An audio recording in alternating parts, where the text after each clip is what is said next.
que le lancement de IA Maroc 2030 est un départ pour le développement non seulement numérique et technologique du royaume, mais également pour son développement global dans le cadre d'une stratégie qui est initiée par Sa Majesté le Roi Laye Nsro, une stratégie qui met l'humain au centre des préoccupations du gouvernement et qui met le développement de toutes les régions.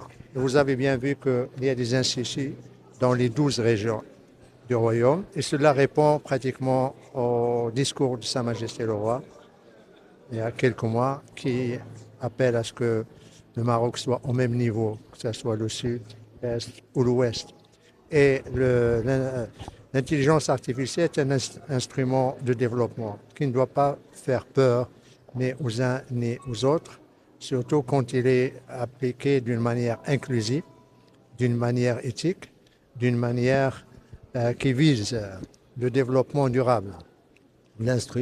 L'intelligence artificielle et les développements technologiques actuellement au Maroc se développent à une vitesse vraiment qui force l'admiration parce que nous avons des talents, nous avons des milliers d'ingénieurs, nous avons l'énergie grâce à nos provinces du Sud et comme vous savez, il y a le data center de Dakhla. Nous sommes pratiquement quatrième en Afrique en termes de data center, avec cette différence que nos data centers sont plus développés parce qu'il y a certains pays qui juste annoncent l'établissement d'une feuille de route ou d'une stratégie nationale. La nôtre est déjà en marche. Et ce que nous avons vu ce matin est la preuve que la mise en œuvre, l'opérationnalisation de la stratégie nationale qui a été signée l'année dernière est également en marche. Ce qui impressionne également, ce qui rassure, c'est la confiance des grands opérateurs technologiques. Nous avons vu M. Minch qui a signé, c'est l'attrait de ces grandes start-up mondiales de la technologie, de l'intelligence artificielle au Maroc. Il l'a dit, nous avons les cadres, nous avons l'énergie, nous avons la possibilité de, parce que nous sommes la porte de l'Afrique, dans le cadre de ce que j'ai pu développer sur la coopération sud-sud, parce que le Maroc croit en un co-développement, co-création, co-créativité. Le développement d'un pays n'est pas vraiment développement si ça ne bénéficie pas à son voisinage immédiat, à son continent, et également se fait dans le cadre d'une confidence internationale.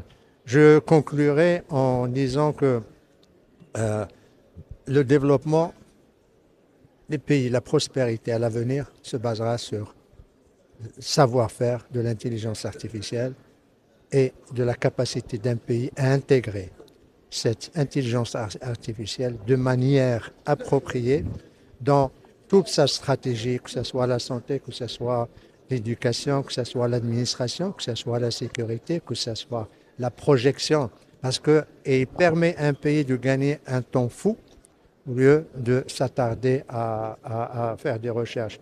Le réseau Jazari, ça va nous permettre également de préserver ou de consolider la souveraineté numérique du Maroc.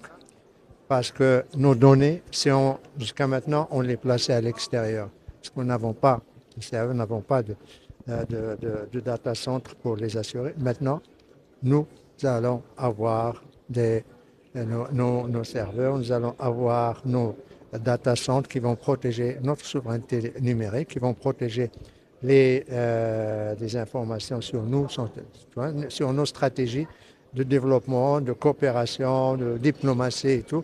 Et le dernier mot, c'est juste pour dire que la diplomatie marocaine est à la pointe également. Il va de pair, il est en osmose avec ce qui vient d'être signé aujourd'hui.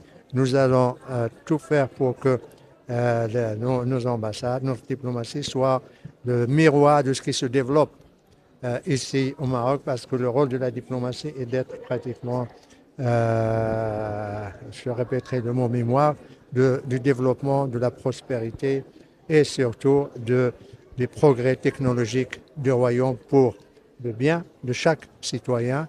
Et la technologie maintenant Il s'offre pratiquement à tous les citoyens. Je ne parle pas de la technologie générative, mais celle qui bénéficie à l'administration, au public, aux entreprises privées, au public privé, tout cela grâce à ces développements. Et le mérite revient au choix stratégique de Sa Majesté le Roi, qui voulait et qui continue à croire dans la capacité du Maroc d'être le moteur du développement africain, d'être également, comment dirais-je, une place de développement, de prospérité et surtout d'échange.